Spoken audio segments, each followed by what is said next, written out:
World war 3 आगाज हो चुका है। एक्चुअली तो सर जो 9/11 था ना, वर्ल्ड वॉर 3 का आगाज हो चुका था। चाइना अगर और अगले 2 से 5 साल में अगर उसने इस तरह ना किया, मेरा ख्याल है कि आगे फिर इसके लिए भी प्रॉब्लम होगी। असल वजह क्या बनी इस अटैक की? CIA ने और MI6 ने उसके खिलाफ बना के रजीम चेंज किया। ये जो नारा है ना, मर्ग पर अमेरिका और ये तब का शुरू हुआ है जब इन्होंने मोहम्मद मुसद्दिक को निकाला था। फिर इन द मीनवाइल जहाज़ों के ऊपर अटैक, ये वो।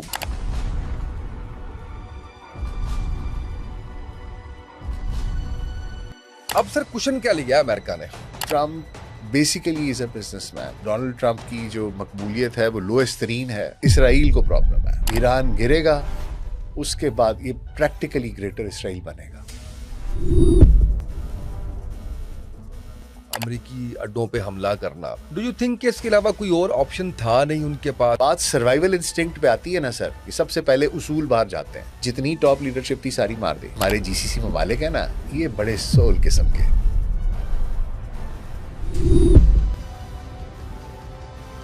UAE में सबसे ज्यादा इन्वेस्टमेंट इस वक्त किसकी है? कोई जमीनी हमले भी करेगा अमेरिका? दिमाग खराब हुआ है। वो उनकी अपनी प्रोफेसी है। वो कहते हैं नहीं जी, हमने तो ग्रेटर इसराइल बनाना है और ये करना है और वो करना। कहा जाता है कि जी ईरान के बाद पाकिस्तान की बारी है, कितनी हकीकत है इस बात? Yes, we are next, no doubt. और हम अकेले, हमारे ऊपर एक नहीं आना। अस्सलाम वालेकुम, आप देख रहे हैं सुकून डिजिटल। मैं उसामा तैयब। नाज़रीन, मेरे साथ डॉक्टर नासिर बेग साहब मौजूद हैं। इंटरनेशनल अफेयर्स पे बड़ी कमांड है इनकी और इसके साथ साथ हिस्ट्री पे बड़ी ग्रिप है इनकी।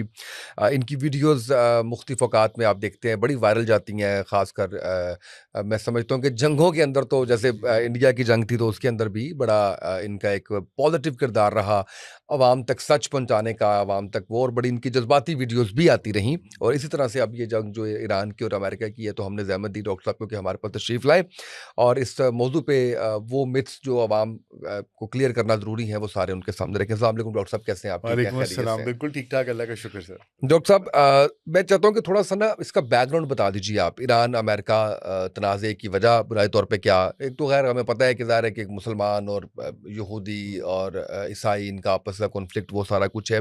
असल वजह क्या बनी इस अटैक की और इस हमले की? साहब, इस तरह है कि कहानी तो ये शुरू होती है जब काजार डायनेस्टी पिछली सदी के शुरू में यहाँ पर ऑयल निकलता है और उसके बाद ब्रिटिश वहाँ पर आती है। आके ब्रिटिश पेट्रोलियम बनती है और वो लोग आके इसको वो करते हैं और ये वहाँ से तेल जो है वो निकलना शुरू होता है और ये लोग इस्तेमाल करना शुरू करते हैं। और कहानी चलती रहती है, 1940s तक ये यूज़ कर रहे होते हैं। और उसके बाद भी फिर मोहम्मद मुसद्दिक एक वज़ीर आज़म आता है जो कि इलेक्टेड वज़ीर आज़म होता है, जमहूरियत है। वो आता है और वो आके देखता है कि यार, आप ले तो हमसे 100 रुपए की चीज़ लेते हैं और हमें आप उसमें से 4 आने देते हैं। तो बड़ी नाइंसाफ़ी है। हमारा रिसोर्स है, हमारा तेल है, आप आए हैं, बेशक लेके जाएं, लेकिन हमें उसका हक तो दें। तो उसने वो ऑयल को नेशनलाइज किया। जब वो ऑयल नेशनलाइज किया तो उस वक्त फिर CIA ने और MI6 ने उसके खिलाफ बना के रजीम चेंज किया, उसको उतरवा के, और शाह ईरान जो है, पहलवी खानदान, उनको लाके बिठा दिया। ठीक है, बिल्कुल सही। और उन्होंने आके एक दूसरी डायनेस्टी शुरू कर दी। पहले काजार थे, वो चले गए, ये डेमोक्रेसी आई और उसके बाद ये आ गए। अब पहलवी खानदान का ये उनका ही बंदा था, वो आया, इसने 50 समथिंग से लेके तो 79 तक वो हुकूमत की। इन द मीनवाइल बीच में बहुत से ऐसे वाक़यात हुए जिसमें एक इन्होंने कोई पता नहीं 200 साल के 2000 सालवा कोई जश्न मनाया सल्तनत फ़ारस का कि जी हम इतनी पुरानी डायनेस्टी हैं। तो हैं तो ये साइरस द ग्रेट से 2500 साल पुराने, बहुत पुरानी तहजीब है। उसका कोई इन्होंने जश्न मनाया और जिस पे कि इन्होंने नाम फिर इसका फ़ारस से ईरान किया और बड़ा कुछ किया। और उसमें कहते हैं कि जो तकरीबात थी उस पे जिस किस्म का ख़र्चा था और जिस किस्म का वो मामला था कि कोई सोच भी नहीं सकता, कोई वेस्टर्न भी नहीं सोच सकता। जिस तरह अभी लोग दुबई का तज़किरा सोचते हैं ना कि अगर अच्छा वेकेशनिंग करनी है, कुछ करनी है, तो उस ज़माने में लोग ईरान और तेहरान की बात करते थे। तो वो लोगों में एक बड़ी रिजेंटमेंट पैदा हो गई कि यार हमारा पास्ट क्या है, हम क्या लोग हैं, और तुम किस तरफ जरूरत से ज्यादा वेस्टर्नाइज हो गए थे। ठीक है, इन एन एफर्ट के ये दिखाने के लिए, वो कहते हैं ना शाह से ज्यादा शाह के वफादार हो गए, तो वो इस तरह लोगों में रिजेंटमेंट हुई। इतनी देर में अली शरीयती थे, फिर इमाम खुमैनी थे, इन लोगों ने एक अपराइजिंग शुरू हुई जो कि रिलीजियस थी, और फिर eventually Shah of Iran leaves and इमाम खुमैनी कम्स एंड एन इनकलाब कम्स। अब ये जो नारा है ना, मर्ग पर अमेरिका और ये तब का शुरू हुआ है जब इन्होंने मोहम्मद मुसद्दिक को निकाला था। ओके, तब ईरानी शाह कहते ईरान थे, से भी पहले, उससे भी पहले, तब वो कहते थे कि तुम हमारे साथ ज्यादती करते हो, हमारा इस्तेहसाल करते हो, हमारा तेल लेके जाते हो और हमें तुम पैसे नहीं देते हो। फिर जब ये रिजीम आई तो इन्होंने तो कहा कि ये तो थे ही, देख लो ये इनका पिट्ठू था, तो वो तो शाह, एंटी शाह हर चीज चलती थी। और उस वक्त, उसके बाद से अमेरिका में के साथ इनकी एक 36 का आंकड़ा शुरू हो गया और इनकी लड़ाई शुरू हो गई। बीच में वहाँ पर जो असेंबली थी उसमें हॉस्टेजेस रखे, बड़ा एक क्राइसिस चला 70s 80s में, और फिर उसके बाद वो बड़ी मुश्किलों से बड़े अरसे के बाद वो हॉस्टेजेस रिलीज हुए। फिर इन द मीन वाइल जहाज़ों के ऊपर अटैक, ये वो बड़ी इस तरह की तारीख है जो कि कोई इतनी प्लेजेंट नहीं है, बड़ी तकलीफ है इनके आपस में जो रिलेशनशिप है। और उसकी मेन वजह जो है वो ये है, जो आपको नज़र आती है वो यही है कि बाकी तो जो लोग हैं सारे के सारे, आपको मशरिक़ वस्ता में जितनी भी बादशाहतें दिखाई देती हैं, आपको मोनार्कीज़ दिखाई देती हैं, वो सारे के सारे जो हैं वो प्रो अमेरिका हैं।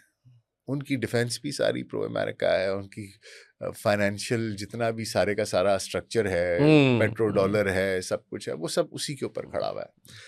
और वो देखते भी मगरिब की तरफ है और अमेरिका की तरफ है।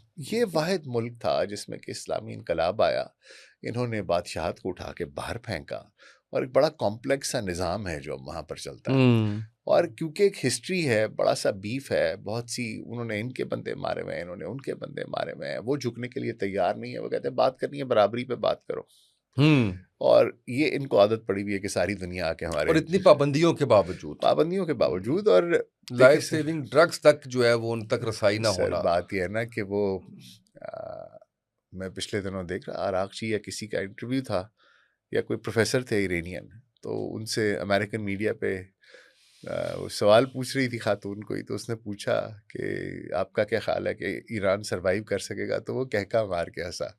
उसने कहा 2500 साल पुरानी तो हमारी रिकॉर्डेड तारीख है। तो कहता है तुम्हारी कितने 250-300 साल है। तो मुस्कुराया, कहता है वेरी क्यूट। तो कि सवाल आपने बड़ा मासूमाना सवाल, जिस तरह बादामी साहब कहते हैं। तो बात यह है कि they are a nation sir, वो एक तहजीब है, फारस की एक तहजीब है 2500-3000 साल पुरानी, और बिल्कुल सही रिजिलियंट लोग हैं। अब सर क्वेश्चन क्या लिया अमेरिका ने इस दफा, किस बात के ऊपर जो है वो यूरेनियम अफजूदगी का मामला, या क्या दुनिया को क्या दिखाया है? देखिए सर, बात यह है कि दुनिया को सब पता है, उनके अपने मुल्क में सबको पता है।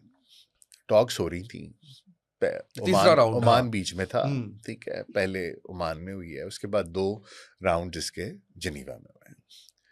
और जो ये कह रहे थे कि जनाब आप ये कर दें, ये उनको कहते हैं मिसाइल भी छोड़ दो, यूरेनियम छोड़ दो, ये वो।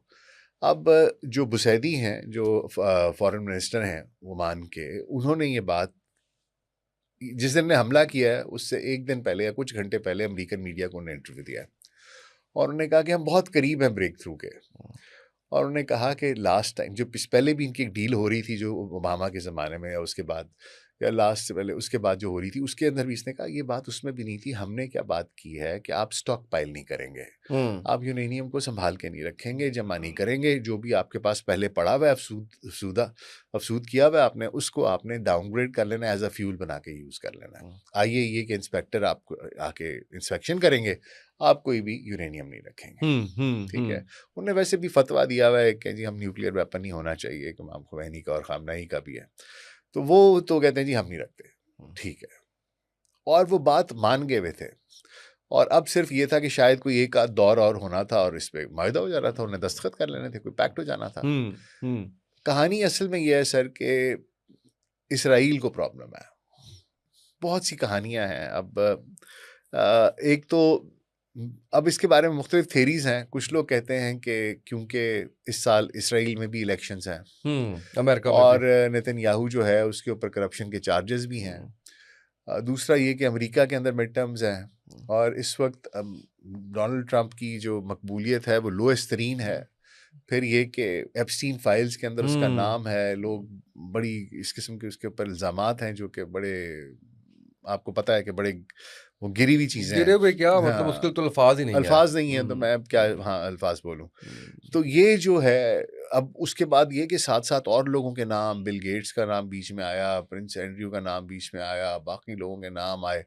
अब ये कुछ बिल क्लिंटन और हिलरी क्लिंटन आके सेनेट के अंदर और वो कांग्रेस के अंदर आके हेयरिंग्स का जवाब दे रहे हैं। तो बात ये है कि ये the entire web which has been woven around this is very nasty and this guy knows that he's going down। और अगर एक दफा वो ये इलेक्शन हार जाता है और वो मकबूलियत उसकी खत्म हो जाती है और मेजॉरिटी खत्म हो जाती है रिपब्लिकन्स की आपके सेनेट में भी और कांग्रेस में भी, तो उन्होंने पहली काम ये करना है, इसको इम्पीच कर देना है और कहानी खत्म हो जानी है।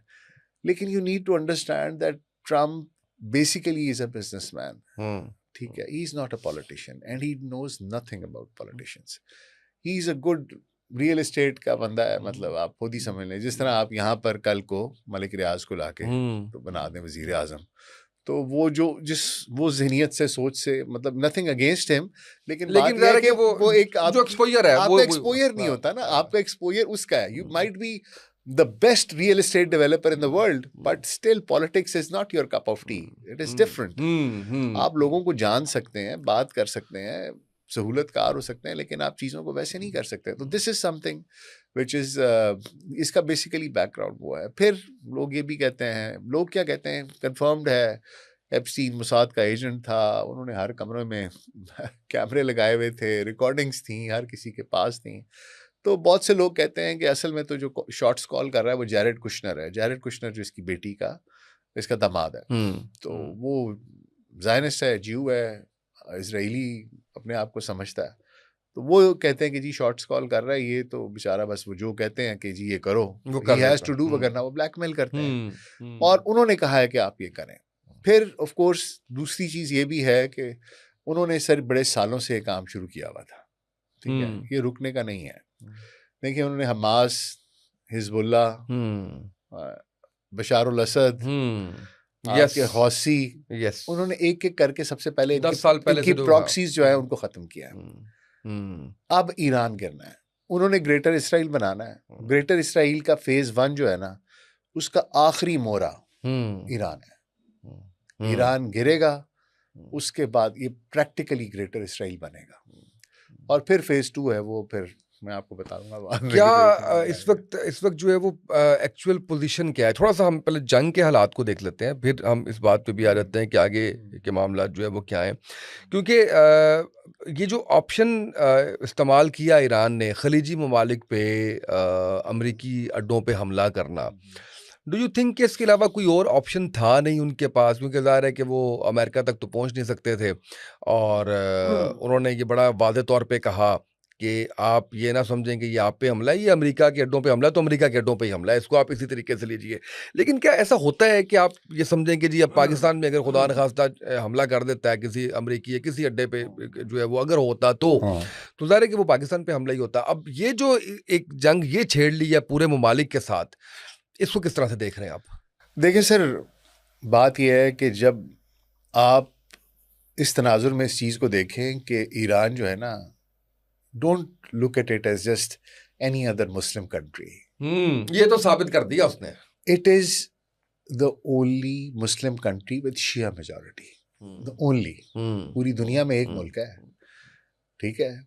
आप उसके रहबर को, उसके आयतुल्लाह को आपने शहीद कर दिया है। ऐसा ही आपके पोप को कोई जाके वेटिकन में शहीद कर दे, आपको कैसा लगेगा? पहली चीज ये समझने की। बिल्कुल सही।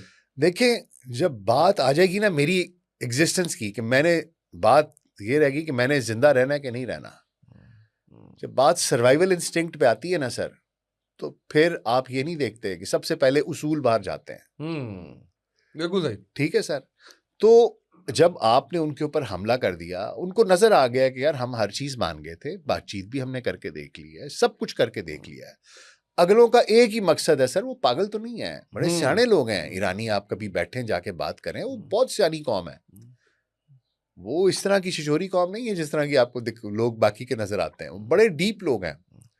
तो उनको समझ आ गया कि ये क्या करना चाह रहे हैं, वो कहते हैं ये तो साडे वाले ने, इन्होंने तो हमें छोड़ना नहीं है, करना ही करना है, करना ही करना है। तो भाई जब आप आखिरी आई पे आए हुए हैं और मुझे पता है कि मेरी सर्वाइवल है, मैं तो रहूंगा ही नहीं, तो फिर survival I hold anything back, पहली चीज। दूसरी चीज ये कि आपने जितनी टॉप लीडरशिप थी सारी मार दी, दूसरी चीज ये सर।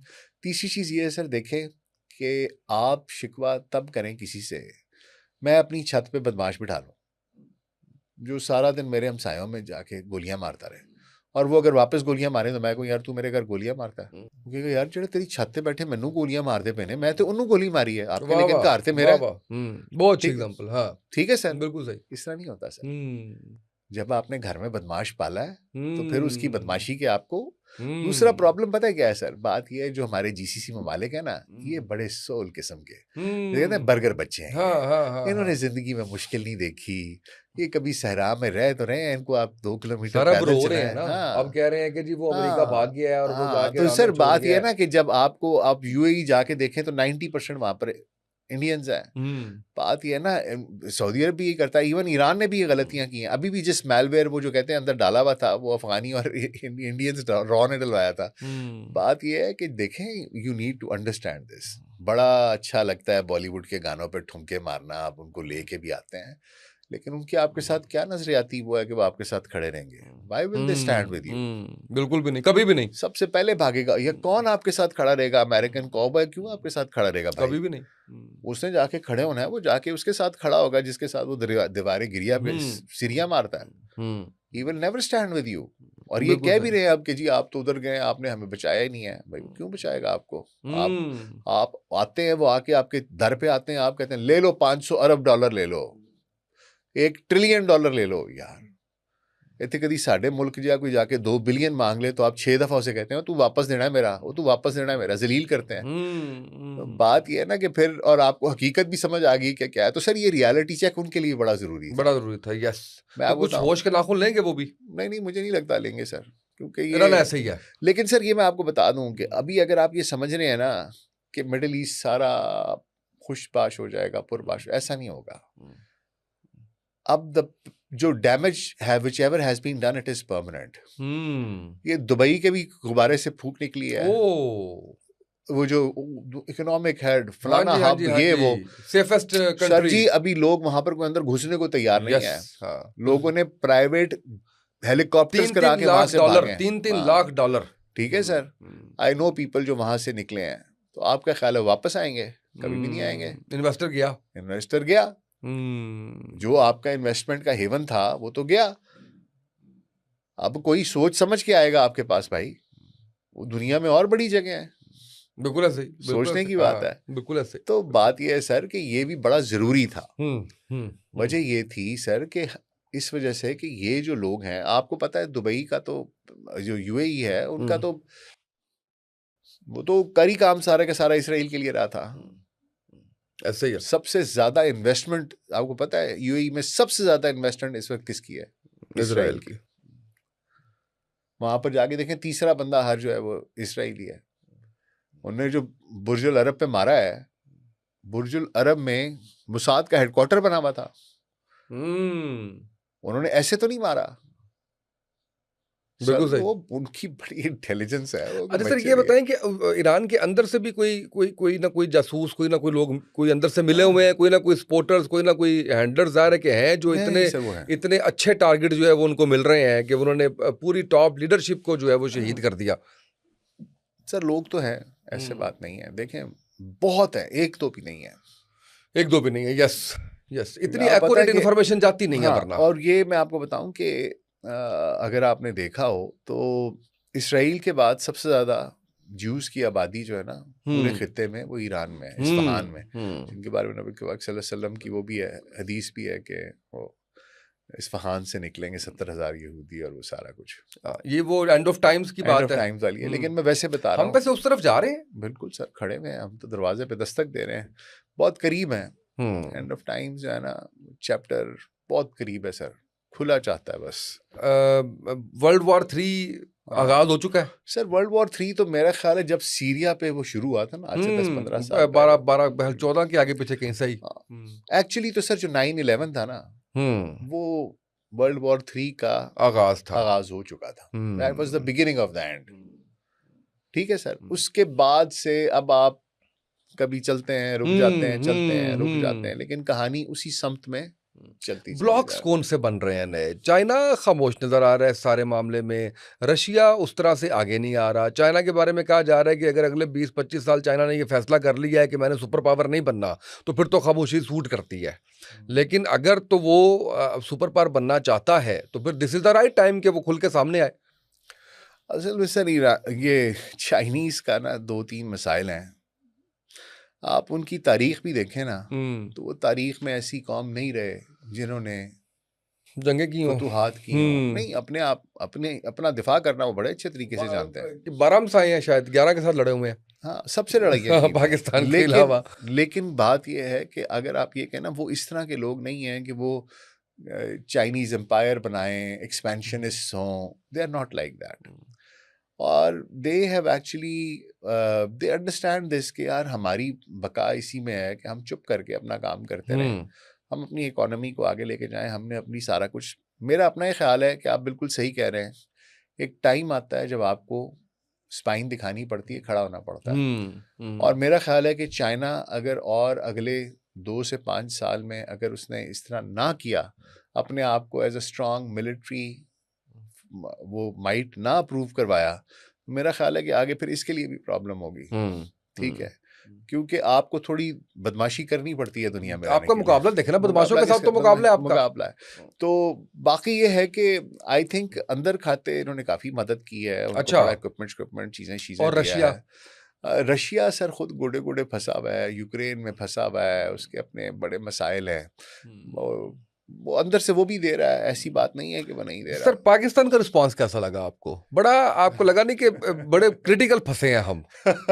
उधर हमने इमदाद लेनी है अमेरिका से, उधर हमने जी हजूरी करनी है अमेरिका की, इधर एक हमारा चले दोस्त ना से मुस्लिम मुल्क तो है, हमसाया मुल्क तो है, क्योंकि दोस्ती हमारी बहुत ज़्यादा ईरान के साथ नहीं रही, प्रॉब्लम्स का शिकार रहे हैं हम लोग। लेकिन ज़ाहिर है कि ये टाइम था जिसके ऊपर बड़ा खुल के साथ देने की ज़रूरत थी। तो आपको लाचारगी नज़र आई है हुकूमत की? बिल्कुल सर जी, बात यह है कि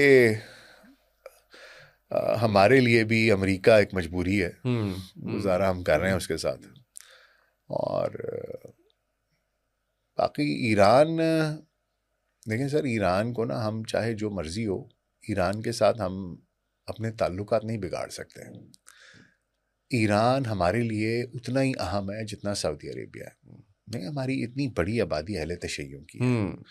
फिर दूसरा बात यह है सर कि ठीक है, हमारा उनका इतना अच्छा नहीं रहा मामला, माजी भी ऐसा रहा। वो खुद यहाँ पर, वो भी यहाँ पर बड़े तमाशे करते रहे शुरू में, वहाँ पर उनकी इंटेलिजेंस यहाँ पर काम करती रही है, बड़े उनके भी बड़े कारनामे हैं, ऐसी बात नहीं कि उन्होंने कुछ छोड़ा हुआ है।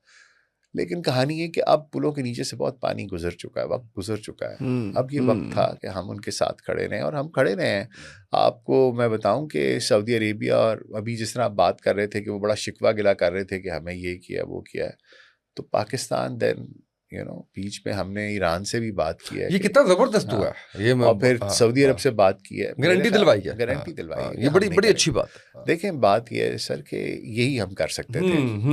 हम खुद कोई बहुत बड़ी है कि वो अपने अफगानिस्तान हमारे पे जो है वो अफगानिस्तान है, और उनको आपने हमारे पे छोड़ा हुआ है, साथ हिंदुस्तान को हमारे ऊपर छोड़ा हुआ है। फाइनेंशियली हमारे अपने हालात ऐसे हैं, पॉलिटिकल स्टेबिलिटी भी नहीं है। तो under prevalent circumstances I believe we played well. Best था जो हमने किया, वी प्लेड वेरी वेल। थोड़ा सा दोबारा वापस जंग की तरफ आते हैं। ये कोई जमीनी हमले भी करेगा अमेरिका, या बस हमेशा की तरह फिजाई हमला कर दिया और उसके बाद चंद दिन में अपनी फतह का खुद ही ऐलान करके जो है वो निकल जाएगा? एंड फतह का जब हम ऐलान की बात करते हैं, तो डू यू थिंक कि रजीम चेंज के बगैर हम इसको फतह करार नहीं दे सकते? और रजीम चेंज नजर नहीं आ रही होती भी सर। रजीम चेंज नहीं है, मेरा नहीं ख्याल कि होने वाली है। रजीम चेंज के लिए बिल्कुल बूट्स ऑन ग्राउंड की जरूरत होती है। बूट्स ऑन ग्राउंड इसलिए बड़ा मुश्किल है क्योंकि अमेरिका का जो पास्ट है वो बड़ा इस सिलसिले में इट्स अ वेरी इट्स बड़ा उनको शिकस्त हुई भी है। आप वियतनाम से ले लें और इराक ले लें और अफगानिस्तान ले लें, तो उनकी कोई हिस्ट्री इतनी अच्छी नहीं है कि बूट्स ऑन ग्राउंड में they actually face a lot of problems. और दूसरा ये है कि जो आप बात कर रहे हैं कि वहाँ पर जाएंगे, ये खुद तो नहीं जाएंगे, लेकिन अगर जाएंगे भी तो अकेले नहीं जाएंगे। वहाँ पर इन्होंने कुर्दों के साथ, बलूचों के साथ, उनके साथ ऑलरेडी इनकी ये डील चल रही है। ऑलरेडी उनको मुसाद सपोर्ट कर रही है, CIA सपोर्ट कर रही है। और इन टाइम्स टू कम आप देखेंगे कि बहुत जल्द एक कुर्द रिबेलियन, एक बलोच रिबेलियन ईरान में जन्म लेगा। ये खुद नहीं जाना चाहते, लेकिन ये उनको आगे करेंगे, ठीक है, उनको मरवाएंगे, उनको हेल्प करेंगे। जिस तरह होता नहीं हर जगह ये इन्होंने किया हुआ है, गंद डाला हुआ है, तो वहाँ पर गंद डालने की कोशिश करेंगे कि जो नॉर्दर्न पार्ट ऑफ ईरान है वहाँ पर कुर्द आ जाएं और जो सदर्न है उसमें कहीं बलोच वगैरह उनको करें। लेकिन Iran is a different ball game. इतना आसान काम इतना नहीं आसान है। नहीं है। एक तो ये कि वो माउंटेनस टेरेन है, इराक से 3 गुना बड़ा है। उधर आपको पर्शियन भी मिलते हैं, बलोच भी मिलते हैं, कुर्द भी मिलते हैं, मतलब आप जाके देखें तो अरब भी मिलते हैं। 7-8 किस्म की नेशनैलिटीज़ हैं। They will not allow you, वो इस तरह नहीं करने देंगे आपको। चलेगा अभी आगे ये जंग का मामला आगे अभी चलेगा चलेगा सर। और मुल्क भी इसके अंदर जो है वो आएंगे। और मुल्क ऑलरेडी घसीटे जा चुके हैं काफ़ी लोग, और मजीद के स्टारमर नहीं, उससे मर्च से मुलाकात हुई है। वो तो नहीं आ रहे। देखें, फ्रांस नहीं आ रहा, UK नहीं आ रहा। इन्होंने मांगा था, उन्होंने कहा ये तुम यूज़ कर लो भाई साइप्रस का अड्डा, लेकिन हम बीच में शामिल नहीं हैं। अड्डा इस्तेमाल करना कर लो, लेकिन हम नहीं आएंगे, तुम जानो तुम्हारा काम। क्योंकि उनको समझ आ गई कि बेवकूफ़ आदमी है, किस बेवकूफ़ी में फंस रहा है। मिसकैलकुलेट किया है अमेरिका ने सर ईरान मैंने को। बताया आपको, मजबूरी है बेसिकली। तो नेतन्याहू का दिमाग ख़राब हुआ हुआ है। वो उनकी अपनी प्रोफेसी है। वो कहते हैं नहीं जी, हमने तो ग्रेटर इसराइल बनाना है और ये करना है और वो करना है। तो वो तो उसके चक्कर में, वो तो सफल होने के चक्करों में है कि मैं देवता बन जाऊंगा, मैं लोग मिसकैलकुलेट मुझे। इसलिए कह रहा हूँ ना कि कल ही एक रॉयटर्स की जो है वो खबर आई है जिसके मुताबिक एक हंगामी इजलास दिफाई कंपनियों का अमेरिका में बुलाया गया और उसमें असला कम होने की बात की गई है। तो ये मिसकैलकुलेशन नहीं है या जंगों में आमतौर पर ऐसा हो जाता है, ये नॉर्मल नहीं बात सर, है? बिल्कुल मिसकैलकुलेशन है। देखें, बात यह है ना कि आप वो अपना एक $20,000 का एक ड्रोन भेजते हैं, आप उस पर $4 मिलियन का एक मिसाइल मार के मारते हैं। अब आप सोच लें किधर $20,000 और किधर $4 मिलियन। तो ये तो कोई फर्क 200 गुना से भी ज्यादा का फर्क है। तो दे आर बेसिकली, तो दे आर उनको ड्राई कर रहे हैं, ब्लीडिंग देम ड्राई। बिल्कुल सही। ये जो इस दफ़ा पहली दफ़ा ऐसा हुआ कि सियासी क़यादत को शहीद कर दिया गया और ज़ाहिर है कि ये जंग के अंदर भी अलाउ नहीं है। ये जो नया एक ट्रेंड आया है, ये कितना खौफनाक हो सकता है दुनिया के लिए? देखें सर, पहली बात तो ये है कि जो दुनिया है ना, वो चेंज हो गई है। ये बात याद रखें कि अब वो जो पुरानी रूल्स बेस्ड दुनिया थी ना, वो ख़त्म हो चुकी है। अब ये नई दुनिया है, इसमें कोई कानून नहीं है। इसमें सिर्फ ताकत का कानून चलता है। ठीक है सर, आपके पास ताकत है, आपका जो दिल चाहता है आप कर लें, कोई आपको पूछने वाला नहीं है। आपके सामने जिस तरह की नस्ल कुशी गजा में हुई है, उस तरह की नस्ल कुशी तो हमने तारीख में नहीं देखी, और उनको कुछ हुआ भी नहीं है, कोई पूछता भी नहीं है। उन्हीं को हीरो बनाया हुआ है कोई, और वो सारा मीडिया उन्होंने खरीदा हुआ है। सब ज़ायनिस्ट है, अलिफ से लेके ये तक। टिकटॉक रहता था, वो भी खरीद लिया लैरी एलिसन ने। तो अब आप भूल जाएं सर कि कोई ऐसा वो नहीं, जिसके पास ताकत होगी वो डिफाइन करेगा क्या सही है और क्या गलत है। अब उन्होंने नई कहानी लिख दी है कि आज के बाद से पॉलिटिकल लीडरशिप मारी जाएगी, रिलीजियस लीडरशिप मारी जाएगी, तो बस लिख दी है। अब जिसके पास ताकत होगी उन्हें रोक लेगा। डॉक्टर साहब ये बताएं कि जिस तरह से खलीजी ममालिक ने कहा कि जी अमेरिका ने हमें छोड़ के अब वो जाके बैठ गया इजराइल की हिफाजत करने के लिए और हमें इस जंग में झोंक दिया, ये तो एक वो चीज़ है जो आइडेंटिफाई की है खलीजी ममालिक ने। दूसरा, जो ईरान इस वक्त बयानात दे रहा है कि जी मैंने ऑयल तनसीबात पे हमला नहीं किया सऊदीया की, इस तरह से और भी जगह ऐसी होंगी। तो इस वक्त यानी मकारी जो इजराइल की है वो अरूज पे है और वो एक तीर से कई की शिकार कर रहा है, यानी आपस में भी लड़वा दिया, उनको भी वीक कर दिया और साथ ही जो है वो सेंसिटिव एरियाज के ऊपर खुद हमले करके और वो ईरान पर डाल दिया। ये क्या स्ट्रेटेजी है उसकी और ये एक्सपोज हो गई है, तो अब पहचान जाएंगे सऊदीया जैसे ममालिक या नहीं? मैं तो आप ये बात कर रहे हैं, मैं एक वो अमेरिका नहीं था, उसने रील बनाई हुई थी। उसने कहा यहाँ पर मिसाइल आके गिर रहे हैं, और कहते हैं मज़े की बात यह है कि यहाँ आकर मिसाइल गिर रहे हैं और मिसाइल यहाँ से आ रहे हैं, जबकि ईरान इस तरफ है। तो कहते हैं कहाँ से आ रहे हैं, आपको समझ आ जानी चाहिए। मजाक कर रहा था, ठीक है, हंस रहा था। He was just trying to tell. देखें सर, गोरा बड़ा समझदार है। अमरीकनों को ना ये बात समझ में आ गई है कि इसराइली उनके साथ खेल रहे हैं, ज़ायनिस्ट उनके साथ खेल रहे हैं, ठीक है। हमारे लोगों को ये बात पता होने के बावजूद हमने आंखें बंद की हुई हैं, सिर्फ इस डर से कि अमेरिका बहादुर नाराज होगा। ठीक है सर, बात यह है कि इनको बड़े अच्छे तरीके से पता है कि वो किसी का सगा नहीं है। उन्होंने बीच में इनको भी मारा है, ठीक है, इनके टारगेट्स को भी मारा है। और ये जो ऑयल रिफाइनरीज है, ये तो पकड़े गए बंदे, गिरफ्तार हो गए हैं। कतर में भी, सऊदी अरेबिया में भी, अरामको में भी किया है, दूसरा वहां पर भी किया है। एंड देयर दुनिया के सबसे ज्यादा इस वक्त ऑयल प्रोड्यूस करने के लिए 500 बिलियन बैरल्स पर डे, वो जो सऊदी तंसीबात हैं जहां से वो निकल रहा था ऑयल फील्ड था, वहां पर उन्हें हमला किया जानबूझ के कि आपस में लड़ें, सुन्नी शिया लड़ें, मुसलमान आपस में लड़ें। उधर भी कतर में भी मारा है, इनको भी मारा है। ये सर इस तरह की कौम है। आप इनके लिए खा रहे हैं, क्योंकि फैसला इन्होंने किया इसराइल ने कि हमने हमला करना है। अमेरिका ने उनको ज्वाइन किया, अमेरिका की वजह से इनके ऊपर भी हमले हो रहे हैं। असल फैसला इसराइल का है, वो नुकसान तुम्हारी वजह से उठा रहे हैं और उन्हीं को तबाह कर रहे हैं। क्यों? क्योंकि सर ये माइंडसेट है इन सेहूनियों का। बिल्कुल सही। ये जो ज़ायनिस्ट है ना, इसी वजह से पूरी दुनिया से ये लोग निकले, हर जगह से इनको चित्र मार के निकाला गया। This is their basic mindset, ये किसी के नहीं है। बिल्कुल सही। अच्छा, अब मुझे ये बताएगा कि इस वक्त जो पूरी दुनिया के अंदर इन्फ्लेशन की एक वो आने वाली है, ज़ाहिर है कि हम देख रहे हैं कि ईरान के उसके बाद 30% तेल आपका जो है वो कंप्रोमाइज़्ड हो रहा है। तो इसका इम्पैक्ट ज़ाहिर है कि पाकिस्तान पे भी आएगा। ये चीज़ें भी लिंगर ऑन करेंगी अभी मज़ीद? फौरी ज़ाहिर है कि इनका भी सॉल्यूशन नहीं आना। क्योंकि स्ट्रेट ऑफ हॉर्मुज उन्होंने बंद कर दिया है। वहाँ से 20% ऑयल आता है आपका, 30% आती है LNG आती है सारी। अभी LNG की प्राइस 50% ऑलरेडी राइज हो गई है, और पेट्रोल जो है वो 8% के 10% वो बढ़ गया है, शायद पास 12% कह रहे थे।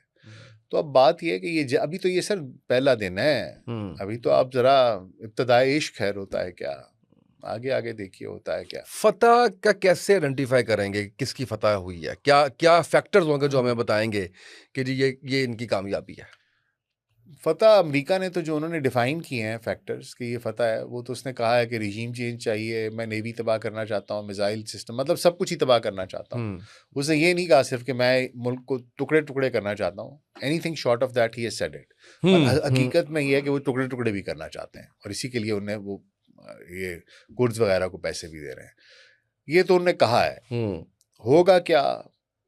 चीज़ें सर चल रही हैं, लिंगर ऑन कर रही हैं। मेरा ख्याल है कि बड़ा मुश्किल होगा कि आप बूट्स ऑन ग्राउंड लेके जाएं। बड़ा मुश्किल, अगर खुदा न खास्ता ईरान के अंदर से कोई गद्दारी ना हुई। वो तो हो रही है सर। देखें, छोटी मोटी ये जो गद्दारी है ना, ये और चीज़ है, एक बगावत, बड़ी बगावत जन्म ले।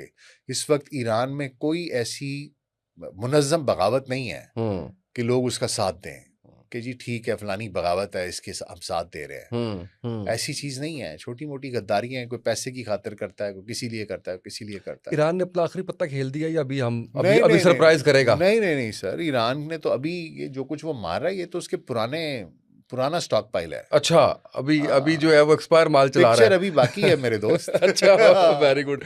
कहा जाता है कि जी ईरान के बाद पाकिस्तान की बारी है, कितनी हकीकत है इस बात? बिल्कुल हकीकत है, इसमें तो कोई शक ही नहीं है किसी को। जिनको शक है वो बहुत बड़े अहमक है। देखिए सर, बात यह है कि बंदे को ना, मैं सिर्फ ये कहता हूँ कि बेवकूफ़ वो होता है जो कच्ची अक्खी मारा जाए। ठीक है, अगर आप if you are not smart enough to understand what is going on, then you're living in a fool's paradise.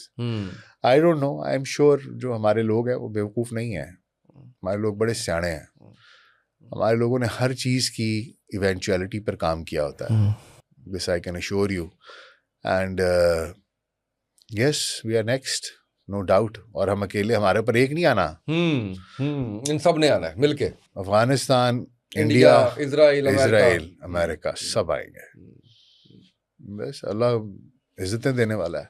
देखिए सर, बात यह है, एक चीज़ मैं आपको बता दूं कि everybody should know this thing.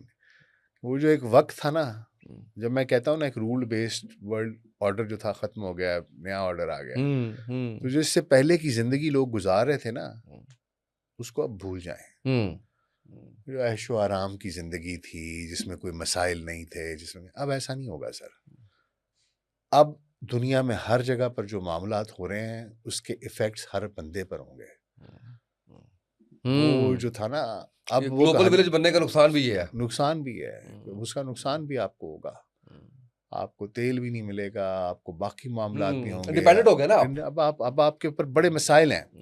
तो अगर वहां से ये आता है, कहने का मकसद ये था कि मुश्किल वक्त आएंगे, इनके लिए तैयार रहिएगा, मेंटली तौर पे भी तैयार रहिएगा। और अब वो जमाना नहीं रहा कि इत्थे 4 मिसाइल पैंदे सी, तुसी टिकट कटा के सारे कनाडा नस जांदे सी। ਹੁਣ ਇਕੱਠੇ ਹੀ ਹੋਏਗਾ। ਹੁਣ ਉਹ ਗੱਲਾਂ ਨਹੀਂ ਰਹੀਆਂ। ਹੁਣ ਤੁਸੀਂ ਇੱਥੇ ਹੀ ਜੀਣਾ ਮਰਨਾ ਇੱਥੇ ਹੈ। Be loyal to this land, be loyal to Pakistan. There is no way out. बिल्कुल सही है। और ये जो फेक न्यूज़ इतनी ज़्यादा इस वक्त है, इसको कैसे काउंटर किया जा सकता है? हमने इंडिया के मामले में भी देखा, आपने तो खैर इतना पॉजिटिव रोल उसकी तरफ ले किया माशाल्लाह। उनकी सही बैंड जो है वो मैं समझता हूँ कि टॉप 3 लोगों में आप थे माशाल्लाह जिन्होंने सही बैंड जो है वो बजाई उनकी। तो ये इस मामले में भी हमें नज़र आ रहा है कि वो AI जनरेटेड कंटेंट सारे का सारा जो है वो कर रहा है। तो ये अब नई एक आपका जो है वो एंड हुआ करेगा जिसके ऊपर आपको, हमें, हम सबको जो है वो अपने अपने मुल्क के लिए लड़ना पड़ेगा। सर देखिए, बात यह है कि ये तो अभी एक बहुत बड़ी 5th डायमेंशन है वॉर की। इसमें तो इसके बगैर तो नहीं चल सकता। आपको, अगर आप प्रोपेगेंडा वॉर नहीं जीत रहे तो फिर आप हार रहे हैं। यानी मोराल आपका डाउन वही करवा दिया कि जी आप इतने हार गए। ये जैसे हमारे पे कोशिश की थी इन्होंने कि जी लाहौर की बंदरगाह पे कब्जा कर लिया। वो तो खैर अहमक लोग हैं। लेकिन ये सर, लेकिन मैं आपको बात बताऊं, अभी भी अल्लाह का बड़ा शुक्र है कि ना खबरें कहीं ना कहीं से लेफ्ट राइट सेंटर आपको हकीकत पता चल जाती है। आखिर में आपके अपने ज़मीर का फैसला है कि आपने सेंसेशनलिज्म की तरफ जाना है, उस खबर को टो करना है जिसमें मसाला ज़्यादा है, जिसमें आपको क्लिक बेट बना के आपने उससे 1 मिलियन व्यूज़ लेना है, या आपने सच्ची बात करके 10,000 बंदे को अपनी वीडियो दिखानी है। तो मेरा ख्याल ये है कि आप ऑनेस्ट रहें। मैं तो इसी चीज़ पे यकीन रखता हूँ, बेशक 10,000 15,000 व्यू आए, लेकिन सच बोलें, सही बात कहें, और उस चीज़ का हिस्सा ना बने जो सिर्फ तमाशा है।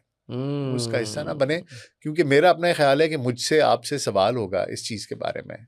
देखें, अगर मैं किसी को गुमराह करता हूँ तो भी मुझसे सवाल होगा। बिल्कुल सही है। लेकिन ये है कि अपने मुल्क के लिए बिल्कुल लड़ें, और जो अगर कोई प्रोपेगेंडा है तो उसको काउंटर करें, और जो हकीकत है वो लोगों तक पहुंचाएं। आखिरी सवाल, कुछ इन्फ्लुएंसर्स पाकिस्तान में ये कह रहे हैं कि आप जब बुर्ज खलीफा, आप पाम जमीरा, आप जब आलिशान टावर ये सब बना रहे थे तो हम उस वक्त अब्दाली शाहीन और गौरी बना रहे थे। मुनासिब है इस तरह के तजिए और ये सारा कुछ जो है वो? सर बिल्कुल मुनासिब है, मैं कहता हूँ। उसकी वजह ये है सर, देखें कि अरबों के पास इतना पैसा था, उनके पास चांस था, लेकिन ये फिर बात बड़ी लंबी हो जाएगी। मामला ये है कि वहां पर उनको किसी ने ये बनाने भी नहीं थे देने। ये भी उनको समझ आ गई हुई थी कि अगर वो बनाते तो वो इसराइल के साथ बैठे हुए हैं, इसराइल को उन्हें कुछ होने नहीं देना था। तो आई पर्सनली बिलीव कि वो यही कर सकते थे जो अरबों ने किया है, क्योंकि सर अरबों ने ये सारी की सारी ज़मीन लड़ के फतह नहीं की हुई, ये भीख में मिली हुई ज़मीन है, ये भी गद्दारी के जवाब में मिली हुई ज़मीन है। आपने सल्तनत उस्मानिया से गद्दारी की थी पहली जंग अजीम में। लॉरेंस ऑफ अरेबिया कौन था? तारीख पढ़े ना। आपने कौन सी, क्या साइक्स पीको एग्रीमेंट, इनको बुलाया तक नहीं था। आपको पता है जब ये हिस्से बखरे कर रहे थे, जब इसके कांटे मार रहे थे कि ये इसके पास जाएगा, सीरिया इसके पास जाएगा, ये ब्रिटिश मैंडेट होगा, ये फ्रेंच मैंडेट होगा, उस वक्त इनको बुलाया तक नहीं था। ये जो हाशमी था, ही वॉज द, जो जॉर्डन का इसका बाप था, he was the key man, और ये नबी सल्लल्लाहु अलैहि वसल्लम की उसमें से है। और उसने कहा था यार मुझे दे दो मक्का मदीना, लेकिन उन्होंने उसको उठा के जॉर्डन फेंक दिया और यहाँ पर आले सऊद को बिठा दिया। आप कहानी तो पढ़े, उन्होंने कौन सी जंगें लड़के जीती हैं सर ये जगह, इनको उन्होंने बिठाया हुआ है, जिस दिन चाहेगा ठुड्डा मार के उठा देंगे। लेकिन अब बादशाहते हैं पिछले 70 80 साल से पक्के होके बैठ गए, पक्के होके बैठ गए हैं। तो जब आप बेस नहीं है, बेस नहीं है तो वो क्या फिर आपने करना है? बिल्कुल सही मुश्किल है। डॉक्टर साहब थैंक यू सो मच, बहुत बहुत अच्छा लगा, और मुझे उम्मीद है कि हमारी नाज़रीन को जो अवेयरनेस आज के प्रोग्राम से मिली है, बड़ा कम ये चीज़ें इस तरह से डिस्कस होती हैं। अल्लाह आपको जज़ाए खैर दे। आज के पॉडकास्ट से इतना ही, इजाज़त दीजिए, अल्लाह हाफ़िज़।